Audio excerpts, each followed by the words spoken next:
두려움 없이 살아가는 사람들이 있을까요?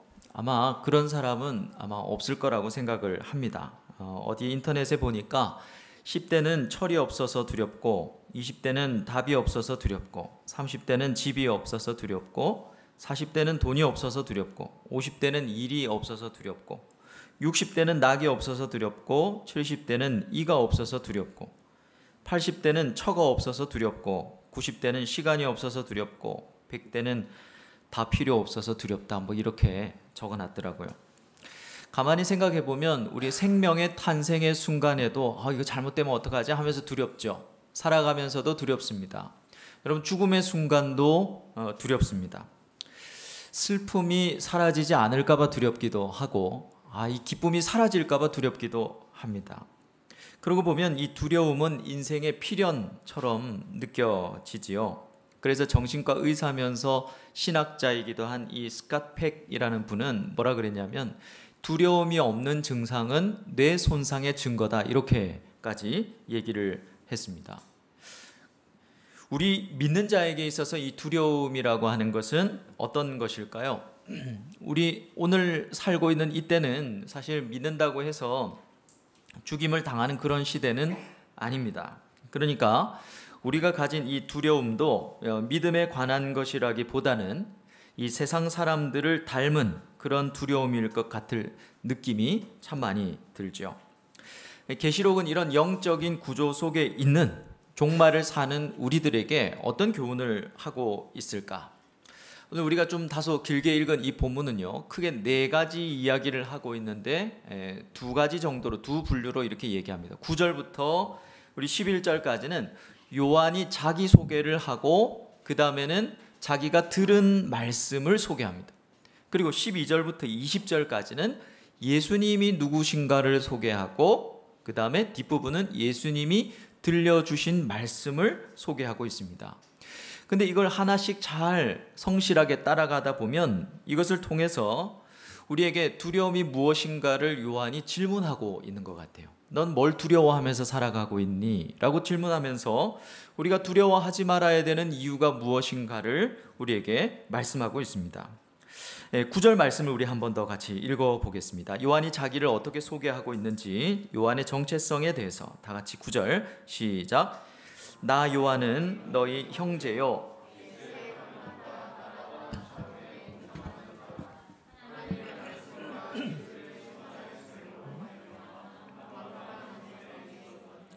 자, 요한은 자기를 뭐라고 얘기합니까? 복음 전파로 말미암아 반모섬에 있었다라고 이렇게 얘기합니다. 전통적으로 우리는 이 요한 복음을 전하다가 말미암아 그렇게 했기 때문에, 복음 전하는 것 때문에 이 반모라는 섬에 유배를 당하고 있었다, 이렇게 이제 생각을 하죠. 자, 그런데 여기서 말미암아 이 말은요, 뭐뭐 때문에라고도 번역할 수 있지만 뭐뭇을 위하여라고도 번역할 수 있습니다. 그러니까 복음 때문에 유배를 당한 것일 수도 있지만, 복음 전파를 위하여 반모섬에 있다가 하나님의 계시를 받았다, 이렇게 해석도 할 수 있어요.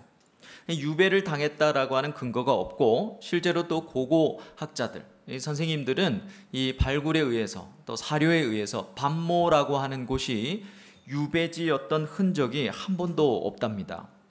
오히려 이 짐나주움이 있을 만큼 굉장히 문화가 발달한 도시였기 때문에 최근에는 이 반모섬에 유배를 당하고 있었다라고 보기보다는 복음 전파를 위해서 반모섬에 갔다가, 이렇게 해석하는 분들도 꽤 많이 있습니다. 어쨌든 요한은 우리에게 자기를 소개하면서 뭐라고 그러냐면, 복음 때문에 혹은 복음을 위하여 사는 인생이다 라고 이렇게 소개하고 있는 거죠. 자, 그런 상황에서 요한이 자신을 뭐라고 소개합니까? 우리의 형제요, 그 다음에 예수의 환난과 나라와 참음에 동참한 자다, 이렇게 소개합니다. 목사님, 이게 뭐가 그렇게 중요할까요? 중요합니다. 여러분, 성경에 중요하지 않은 부분 없죠? 예수의라는 이 말은요, 예수 안에라고 이렇게 정확하게 번역할 수 있어요. 그리고 동참하다, 동참하는 자, 이 말은 어디에 공통적으로 동참하는 아주 적극적인, 아주 능동적이고 적극적인, 마지못해 하는 게 아닌 그런 모습을 나타내는 말입니다. 자, 그러니까 예수 안에 있다. 복음 때문에 복음을 위하여 예수 안에 있다. 이렇게 얘기하는데 바울은 이것을 뭐라고 얘기하는가 하면 로마서 11장 17절 말씀 한번 보십시오. 또한 가지 얼마가 꺾이었는데 돌감람나무인 네가 그들 중에 무엇이 되어 접붙임이 되어 참 감람나무 뿌리의 진액을 함께 받는 자가 되었은즉. 바울은 이걸 뭐라 그러냐면 요한은 자기가 예수 안에 있는 사람이다 이렇게 얘기하는데 바울은 뭐라고 얘기하냐면 너희가 접붙임을 당한 거야 이렇게 얘기합니다. 여러분, 성도는요 예수님처럼 죽임을 당하지 않았습니다. 부활을 경험해 보지도 않았고 계명을 다 지키지도 못했어요. 그런데 예수님께 접붙임을 당한 것이죠. 당한 자이기 때문에 주님의 죽음과 부활과 승천을 고스란히 동참한 자가 된다는 말입니다. 성도가 뭐냐? 요한이 지금 그 얘기를 하고 있는 거예요. 교회들에게 얘기하면서 교회가 뭐냐? 성도가 뭐냐? 너희들이 어떤 존재냐? 예수께서 예수 안에 넣어버린 존재. 그게 바로 성도라는 겁니다. 요한은 이것을 예수 안에 동참하는 자라고 소개를 하면서 성도가 무엇인가를 우리에게 말하죠. 그리스도인이 뭐냐? 여러분, 그리스도인이 뭡니까? 성도가 뭡니까? 교회 다니는 사람, 예수 믿는 사람이라고 하지 않아요. 오늘 그 정의를 우리가 내리면 이 성도란 예수 안에 있는 환난과 나라와 참음에 적극적으로 동참하는 형제다. 이렇게 정의할 수 있습니다. 자, 오늘 아주 중요한 첫 번째 명제가 지금 외우겠습니다. 없죠? 자, 다시. 성도가 뭐냐? 성도는 예수 안에 있는 환난과 나라와 참음에 적극적으로 동참하는 한 형제다. 설교 가이드에 있습니다. 여러분, 이걸 꼭 외우시기를 바랍니다. 누군가가 그리스도인이 뭐냐, 성도가 뭐냐라고 한다면, 네, 성도는 예수 믿는 사람은 교회 다니는 사람이 아니라 예수 안에 있는 환난과 나라와 참음에 적극적으로 동참하는 한 형제입니다라고 여러분 답할 수 있어야 됩니다. 자, 그런데 환난과 참음은 알겠어요. 그런데 중간에 보니까 나라에 동참한다는 말이 나오는데, 여러분, 이 말은 무슨 개념일까요? 굉장히 중요한 개념인데, 이 말은요, 환난 중에 참는 것이 하나님 나라에 동참하는 방식이다라는 뜻입니다.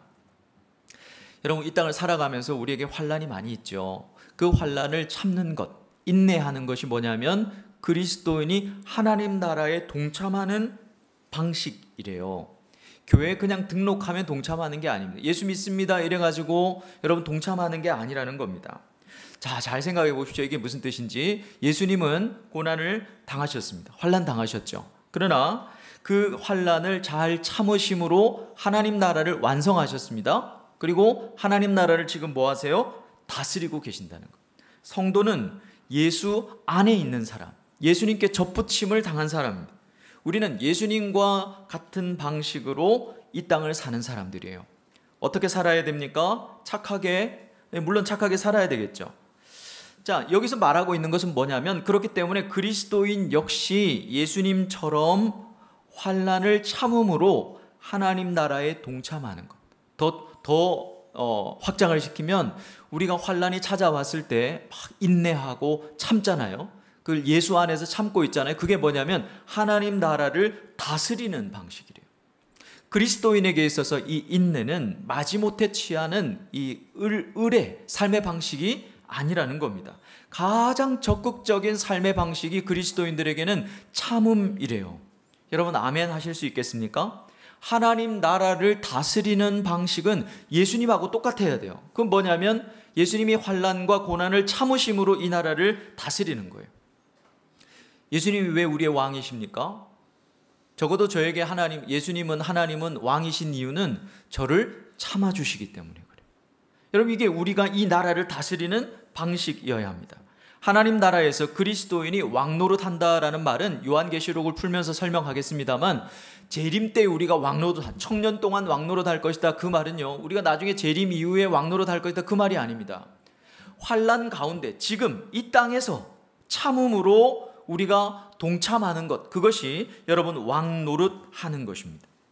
사탄이 통치하고 있는 이 땅에서는요, 그리스도인들에게, 성도들에게 환난이 당연한 것입니다. 예수 믿는데도 내 삶에 믿음에 관한 예수 안에 있는 환난이 없다? 그게 이상한 것이죠. 요한은 이 사실을 환난 가운데 있었던 이 소아시아의 7교회에 편지하면서 인내가 하나님 나라에 동참하는 방식이야. 인내가 환난 가운데 참음이 하나님 나라를 다스리는 방식임을 잊지 말라고 권면하고 있는 것입니다.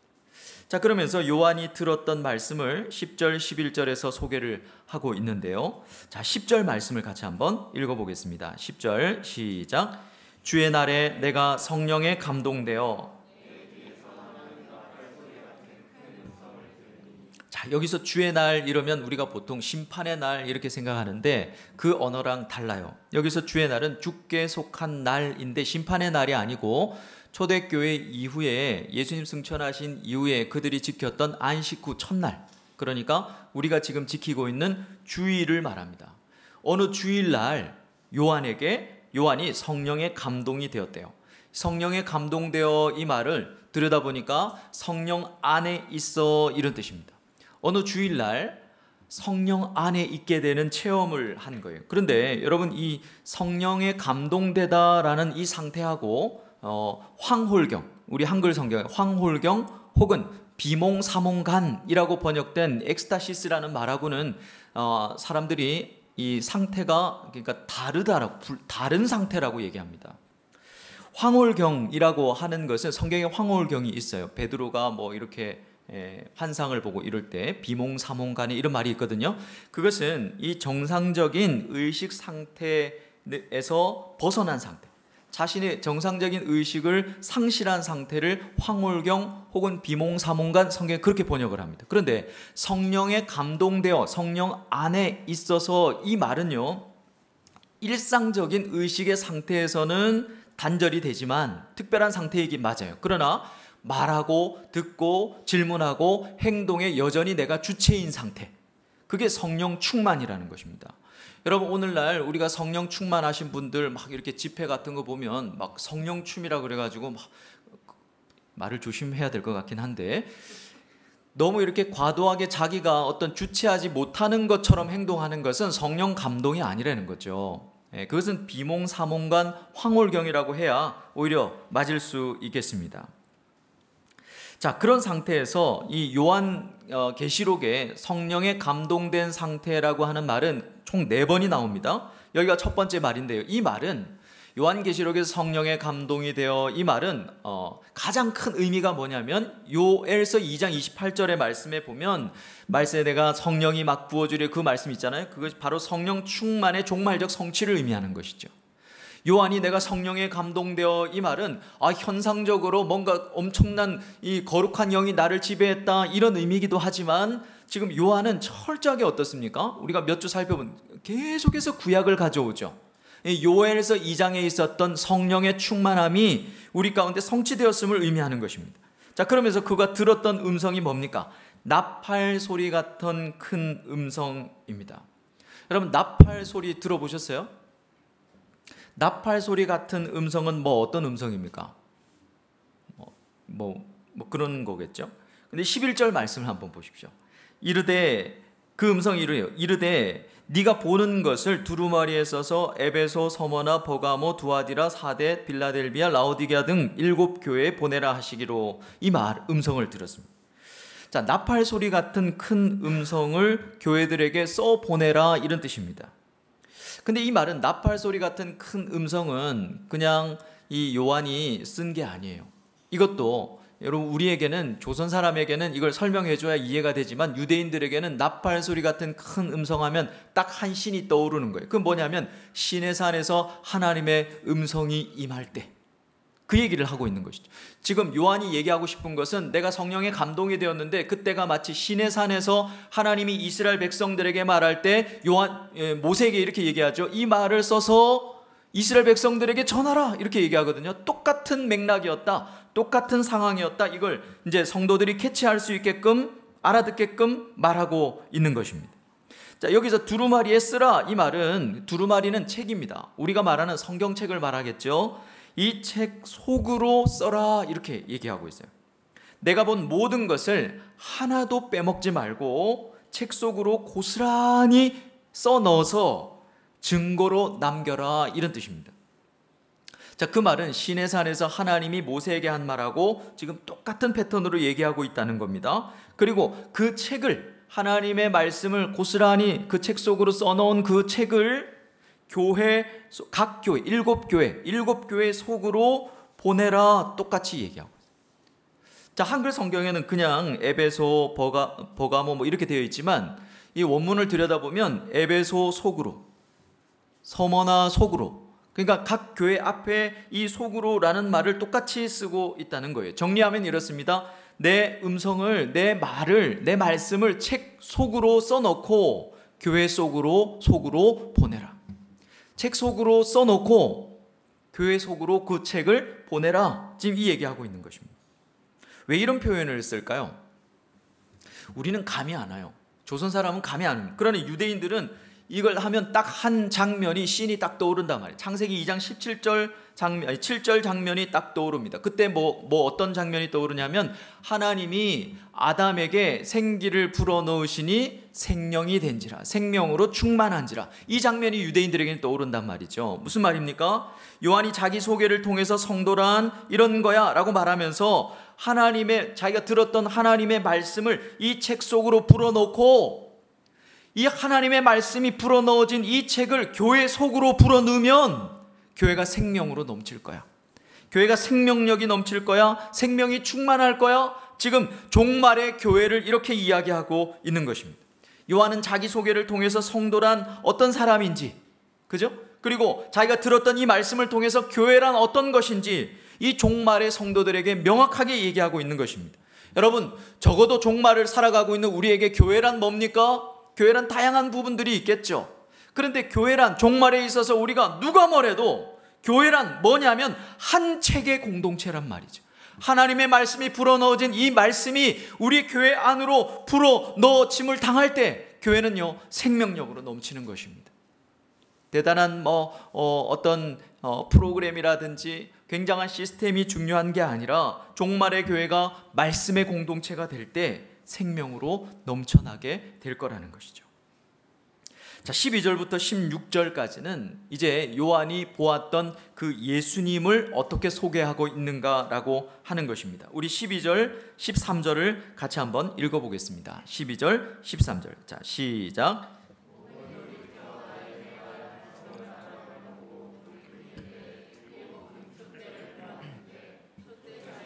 인자 같은 이가 발에 끌리는 옷을 입고 가슴에 금띠를 띠고. 자, 여기서 중요한 부분은요, 뭐냐면 음성을 알아보려고 라고 하는 이 부분입니다. 원문을 들여다봤더니 음성을 알아보려고 이슈될 만한 게 없잖아요. 근데 원문을 보면 어떻게 되냐면 음성을 보려고 이렇게 돼 있어요. 소리를 보려고 이렇게 돼 있단 말이에요. 확연히 이상하죠. 음성은 듣는 것인데 왜 보는 것이라고 얘기를 했을까? 여러분, 이 표현도 구약에서 가져온 겁니다. 구약에서 하나님을 대면하는 상황에서 하나님은 보면 안 되잖아요. 죽잖아요. 그래서 하나님의 음성이 들릴 때 그 하나님의 말씀을 하나님의 인격으로 간주하는 표현이 음성을 보다, 소리를 보다라고 표현하는 것입니다. 여러분, 우리는 요한은 참 엄청난 환상을 보았구나, 분명히 환상적인 모습이 있었죠. 그래서 우리도 수련회나 어떤 뜨거운 집회 때 막 대단한 환상을 봤으면 좋겠어요. 그러나 잘 생각해보면 지금 요한이 음성을 보고 있다라는 말을 잘 깊이 묵상해보면요, 요한과 우리가 별반 다를 것이 없다는 겁니다. 우리도 요한과 똑같이 책 속으로 들어오신 하나님의 말씀, 하나님의 음성, 하나님의 소리로 우리가 하나님을 보고 있는 거예요. 종말의 교회들에게 음성을 보는 것이 무엇인가를 우리에게 가르쳐주고 있는 것입니다. 여러분, 우리는 어떤 환상을 보기를 원합니까? 막 대단한 걸 보고 싶잖아요, 그죠? 근데 성경이 이야기하고 있는, 너희들은 말씀을 통해서 하나님을 보고 있는 거야, 이렇게 말씀하고 있는 것이죠. 자, 요한이 말씀을 통해서 본 예수님은 어떤 분이셨습니까? 촛대 사이에 계신 분입니다. 이 촛대는 뭐였죠? 지난주에 우리가 살펴봤는데 스가랴서 4장 말씀을 통해서 이것은 교회라고 하는 것을 우리는 알고 있습니다. 여러분, 요한계시록에서 촛대는 금촛대, 7금촛대, 이건 다 뭡니까? 교회입니다. 예수님이 교회 사이에 계시대요. 그러면서 발에 끌리는 옷을 입고 가슴에 금띠를 띠고 계십니다. 이 옷은 무슨 옷일까요? 냉장고 바지는 아니겠죠. 이 옷은요, 바로 출애굽기 28장에서 말하는 제사장의 옷을 말합니다. 자, 그러니까 주님이 지금 여기서 지금 보고 있는 예수님은 하늘에 계신 예수님을 보고 있는 거예요. 그 예수님이 교회 사이에 있으면서 제사장의 옷을 입고 있다라는 말은 천상에서 예수님이 교회의 제사장 역할을 하고 계신 것을 보았다는 겁니다. 구약의 제사장들이 뭐합니까? 예수님이 하늘에, 구약의 제사장들이 그 촛대를 이렇게 돌보고 섬기는 것처럼 예수님께서 하늘의 교회를 돌보고 계시는 제사장인 것을 보았다는 거예요. 그리고 14절에 흰 머리털과 불꽃 같은 눈은요, 다니엘서 10장에 나오는 표현입니다. 종말을 심판하는 전사의 이미지. 그게 흰 머리털과 불꽃 같은 눈이에요. 전사를 의미합니다. 주님은 아무도 이길 수 없는 전사시라는 거죠. 그리고 15절에 단련된 빛난 주석 같은 발, 이 구리 같은 청동으로 만든 이 발이다. 이 말은 다니엘서에 나오는 말인데요. 어떤 것으로도 파괴할 수 없는 견고함, 그러니까 이 견고함을 상징하는 것이죠. 많은 물과 같은 음성은 에스겔서 43장에서 인용한 말인데요. 말씀의 능력과 영광을 말합니다. 그리고 날선 검이 나오는 입, 이것은 이사야서 11장에서 인용한 말인데 심판주를 묘사하는 말이죠. 입에서 날선 검이 나간다. 이것은 심판주를 상징합니다. 해처럼 빛나는 얼굴은 사사기 5장에 승리한 용사를 상징해요. 오른손에 쥐고 계신 7별은 7교회의 천상적 표현입니다. 자, 대충 말씀을 드렸는데 정리하면 이래요. 예수님이 어떤 분입니까? 요한이 환상을 봤는데 천상에서 교회를 돌보는 제사장 역할을 하고 계시더래요. 그런데 제사장만 하는 게 어떤 대적도 이길 수가 없는 천하무적의 전사의 모습을 하고 계시더라는 겁니다. 그뿐만 아니라 철통같이 뭔가를 보호하고 계시는 것처럼 아무도 뚫을 수 없는 수문장의 역할을 하고 계시고 말씀의 능력으로 심판을 행하시는 심판주요 용사이신 분이 교회를 붙들고 계시더라라고 하는 것입니다. 그러니 이 땅에서 어떤 환난과 핍박이 있어도 결국 교회를 그 누구도 넘어뜨릴 수 있다 없다? 없다라고 하는 메시지를 전하고 있는 것이죠. 주님은 교회랑 운명을 같이 하시는 분이십니다. 교회를 지키시는 분이고 교회에 미치신 분이에요. 여러분, 우리 성경 66권의 마지막 메시지가 지금 교회에 대한 이야기를 하고 있습니다. 성경 용어로 바꾸면 주님은 교회의 머리시요, 우리는 이 교회에 주님의 몸의 각지체인 것이죠. 그래서 여러분, 주님을 사랑하면 할수록요, 교회를 사랑할 수밖에 없습니다.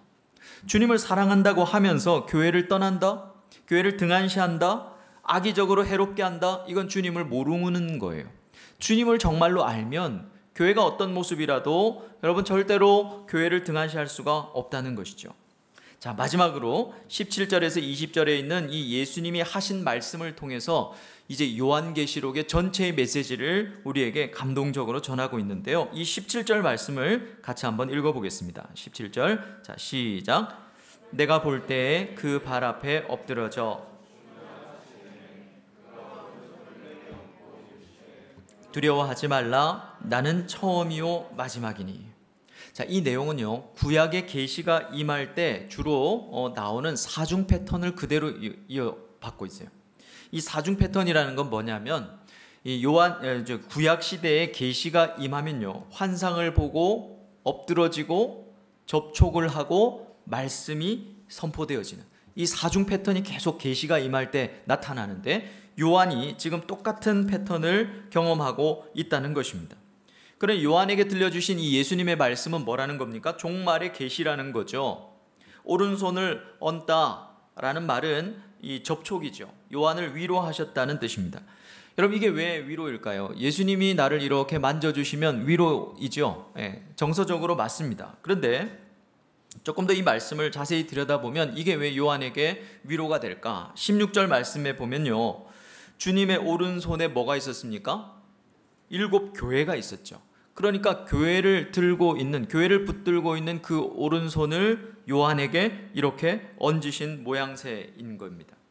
내가 교회를 돌보는 제사장이요, 지키고 싸우는 전사요, 수문장으로서 처음부터 끝까지 내가 함께 할 테니까 요한아, 두려워하지 말아라 라는 말씀이죠. 종말의 주님은 자기 백성들을 위로하기를 원하세요. 어떻게 위로하기를 원하십니까? 힘내, 곧 결혼할 거야.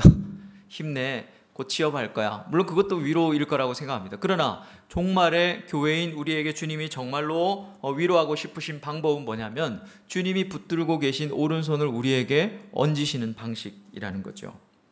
그렇게 위로하기를 원하십니다. 여러분, 이게 위로가 될 것 같아요? 안 될 것 같습니까? 우리는 어떻습니까? 우리의 두려움은 교회랑 별로 상관이 없는 것처럼 느껴질 때가 많아요.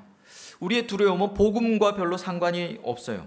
차라리 주님, 저를 위로하시려면 금과 은을 가지신 손을 저에게 얹어주십시오. 주님, 정말 나를 위로하시려면 탁월한 외모를 가지신 성형외과 닥터의 모습으로 저에게 손을 얹어주십시오. 이렇게 결혼과 취업을 가지신 오른손을 저에게 얹어주십시오 라고 이렇게 말할 수 있다는 거죠. 어쩌면 우리는요, 두려움조차도 세상을 닮은 엉터리 두려움을 가지고 사는지도 모르겠습니다. 저는 오늘 이 본문의 말씀을 묵상하면서 나는 어떤 두려움을 가지고 살아가는가를 점검하기를 원하신다는 생각이 들었어요. 만약에 교회를 붙드신 그 손이 나에게 얹으시면 나는 정말 위로가 될까? 개척교회 목사한테는 위로가 되겠죠. 여러분들은 어떠십니까? 만약에 예수님이 이 종말의 교회인 우리, 성도인 우리에게 이런 것들을 얘기하신다면, 내가 대학 때 그렇게 살아봤는데 직장생활 해보니까 꼭 그렇게 살아서는 안 되겠던데요. 그래서 즐길 거 즐기고 또 놀 거 놀고 하면서 신앙생활도 하는 게 맞는 것 같아요. 그때는 너무 어리석었던 것 같아요 라고 생각한다면 주님이 얹으시는 이 손은 우리에게 전혀 위로가 안 될 거예요. 왜냐하면 요한처럼 복음 때문에, 혹은 복음을 위하여 우리가 살지 않기 때문에 그런 것입니다. 여러분, 굳이 우리의 두려움이 세상을 닮았다면 굳이 거룩하신 위로가 우리에게 필요할까요? 돈이 없으면 돈으로 위로하시면 되는 거죠. 어제 세팅을 마치고 지체들하고 치킨을 먹으러 갔습니다. 근데 그 사장님이 개업하셨다고 우리에게 로또를 나눠주셨어요. 가슴 뛰기 시작했습니다. 그래서 지체들에게 제가 뭐라고 공략을 했냐면, 우리 걸리는 사람이 다음 주에 밥 사기로 하자고 제가 했고, 다 좋다고 그랬어요. 집에 가자마자 제가 로또가 어떻게 당첨되는지를 배워서 했는데 제가 걸렸어요. 얼마겠습니까? 예? 어떻게 아세요? 5,000원인 거를? 5,000원 가지고 밥 살려니까 괜히 말했다 이런 생각이 들더라고요. 여러분, 우리의 위로가 만약에 돈이 없어서 너무 고달파요. 여러분, 그런 거 힘든 거 두려움일 수 있습니다. 그게 두려움이 아니다. 제가 그 얘기 안 하고자 하는 게 아닙니다. 사람에게 거절당하는 게 얼마나 큰 아픔인지 알아요. 그런데 만약에 그런 어떤 세상을 닮은 그런 두려움밖에 없다면, 염려와 근심밖에 없다면 굳이 하나님이 우리를 위로하셔야 될 이유가 있냐는 거예요. 돈이 없으면 돈을 그냥 벌면 위로가 되는 거 아닙니까? 그런 식으로 우리가 우리의 삶을 돌아볼 수 있어야 된다는 것이죠. 그러면 주님이 위로하시는 말씀이 뭐냐면 18절입니다. 곧 살아있는 자라, 내가 전에 죽었었노라, 볼지어다 이제 세세토록 살아있어 사망과 음부의 열쇠를 가졌노니 라고 말합니다. 사망과 음부의 열쇠를 가졌다는 말, 사망과 음부의 열쇠가 뭘까요? 이것은 요한계시록 3장에 가면 다윗의 열쇠라고 나오는데 그거랑 똑같은 거고요. 우리가 더 잘 아는 마태복음 16장에 주셨던, 베드로에게 약속하셨던 천국 열쇠랑 똑같은 열쇠입니다. 자, 그러면 마태복음 16장 18절 19절 한번 확인해 봐야 되겠죠. 우리가 잘 아는 말씀입니다. 같이 읽어보겠습니다. 시작. 또 내가 네게 이르노니 너는 베드로라, 음부의 권세가 이기지 못하리라. 내가 천국 열쇠를 내게 주리니 내가 땅에서 무엇이든지 매면 하늘에서도 매일 것이요 내가 땅에서도 무엇이든지 풀면 하늘에서도 풀리리라 하시고. 이 말씀을 깊이 살펴볼 다음에 기회가 있겠습니다만, 한마디로 말하면 천국 열쇠라고 하는 것은 음부의 권세, 사망의 권세가 이기지 못하는 권세라는 것입니다. 자, 여러분, 베드로도 예수님 믿었고 요한도 예수님 믿었어요. 그죠? 자, 그러면 베드로한테만 이 천국 열쇠를 주셨을까요? 아니겠죠. 여러분, 교회를 붙들고 있는 이 손을 얹었다는 말은 요한에게도 이 열쇠를 주셨다는 말이고, 여러분, 저와 여러분들에게도 주셨다는 말씀입니다. 그러니 두려워하지 말라는 말씀이죠. 여러분, 이것이 우리가 두려워하지 말아야 하는 이유입니다. 여러분, 우리 19절 말씀을 볼까요? 그러므로 네가 본 것과 지금 있는 일과 장차 될 일을 기록하라. 주님이 이 사실을 교회에 전하라는 거예요. 요한에게 말씀하신 겁니다. 그런데 여기서 주의할 점은, 여기서 본 것과 지금 있는 일과 장차 될 일을 과거, 현재, 미래의 일이라고 단순히 구분하면 안 됩니다. 여기서 네가 본 것은요, 이 11절에서 우리가 살펴본 네가 보고 보는 것이라고 하는 요한계시록 전체를 말하는 겁니다. 과거의 일을 말하는 게 아니에요. 그리고 그 뒤에 있는 두 번째, 지금 있는 일과 장차 될 일은 내가 본 것을 설명해 주는 역할을 합니다. 자, 그러니까 똑같은 말을 3번 반복하신 거예요. 한마디로 이야기하면 내가 본 것과 지금 있는 일과 장차 될 일은 내가 본 것이라고 하는 요한계시록 전체 내용을 지금 있는 일과 장차 될 일이라고 수식하는 거예요. 자, 그것을 얘기하는데, 자, 그러면 요한이 본 게 뭘까요? 그게 요한계시록 전체 내용이라 그랬는데, 그게 뭐냐면 저는 20절이라고 생각합니다. 20절이 요한계시록의 여러분 핵심이라고 생각해요. 같이 한번 읽어보겠습니다. 다 같이 시작. 내가 본 것은 일곱 별은 일곱 교회의 사자요 일곱 촛대는 일곱 교회니라.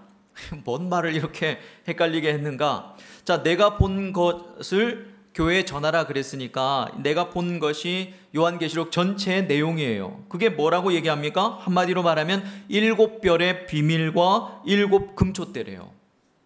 요한계시록은 한마디, 한 단어로 딱 얘기하면 뭡니까? 일곱 별의 비밀과 일곱 금촛대예요. 그게 뭔데요? 일곱 금촛대는 뭐라 그랬습니까?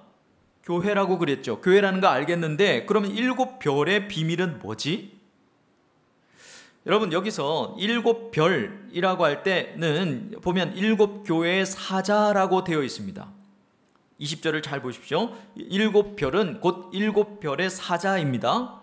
자, 그런데 이 사자라는 말은요, 거의 대부분의 영어 번역본에서는 사자 하면 뭡니까? 뭐 메신저이기도 하고 대사이기도 하잖아요. 근데 그 뜻이 아니고 거의 대부분의 영어 번역본에서는 엔젤스라고 번역이 되어 있어요.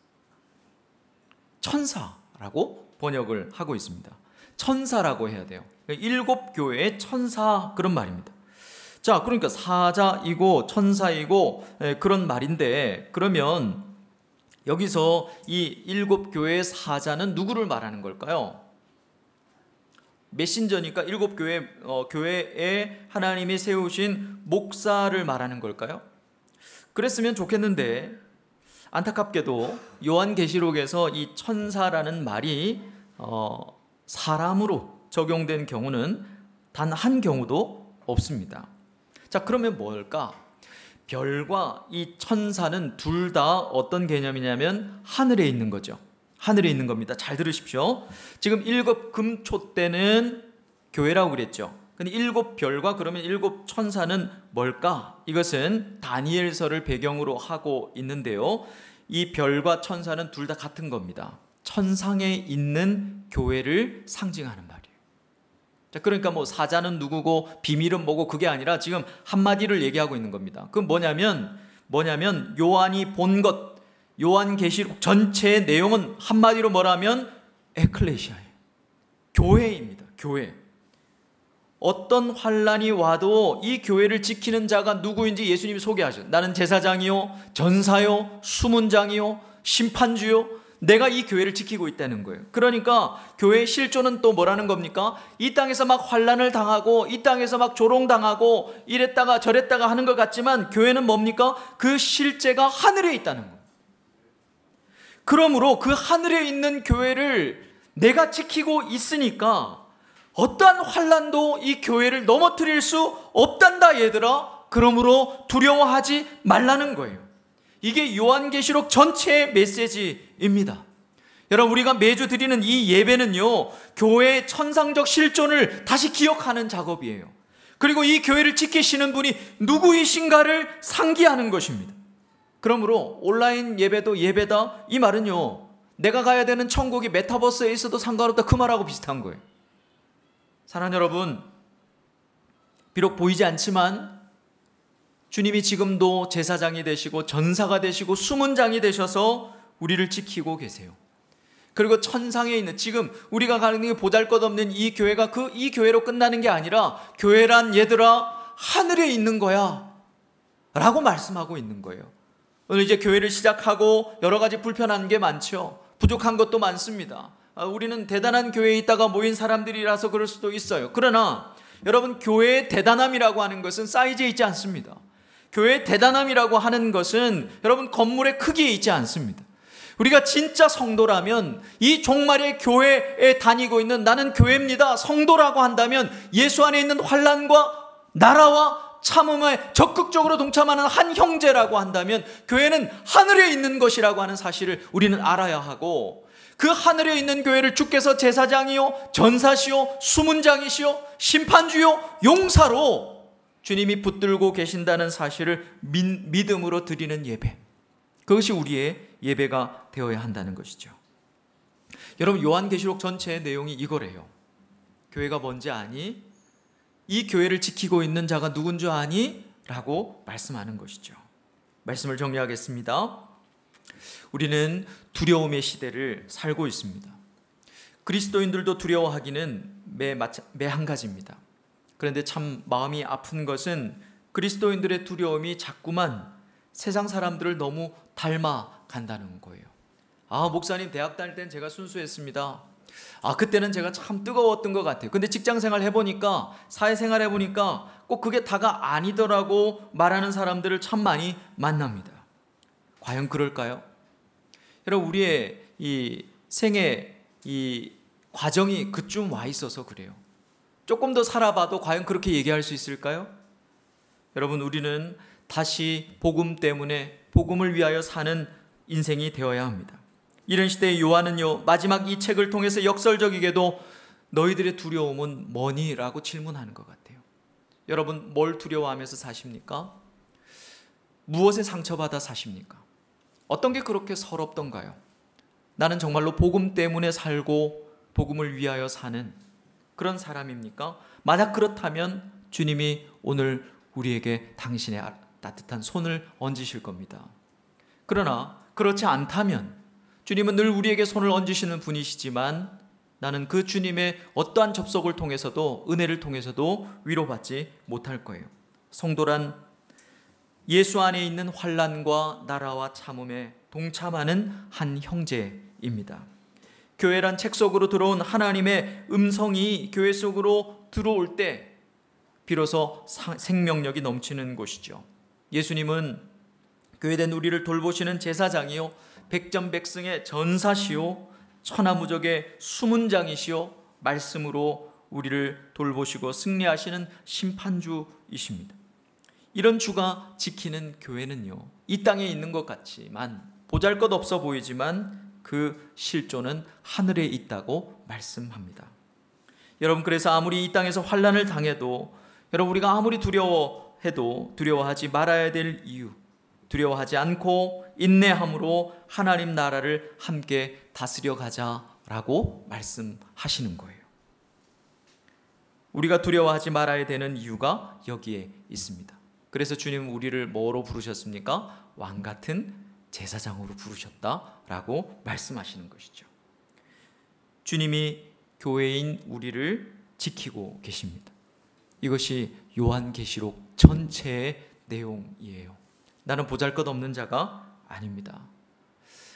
별 볼 일 없는 인생이 아닙니다. 내가 복음 때문에 살고 복음 위하여 사는 삶으로 다시 회복될 수 있다면 하늘의 그 위로가 나의 것이 될 겁니다. 요한계시록 전체의 내용이 이것이래요. 종말을 사는 그리스도인으로서 우리 부끄러운 두려움들을 내려놓을 수 있기를 바랍니다. 그래서 진정으로 두려워하지 않을 이유를 알고 사는 성도요 교회로 살기를 주의 이름으로 축원합니다.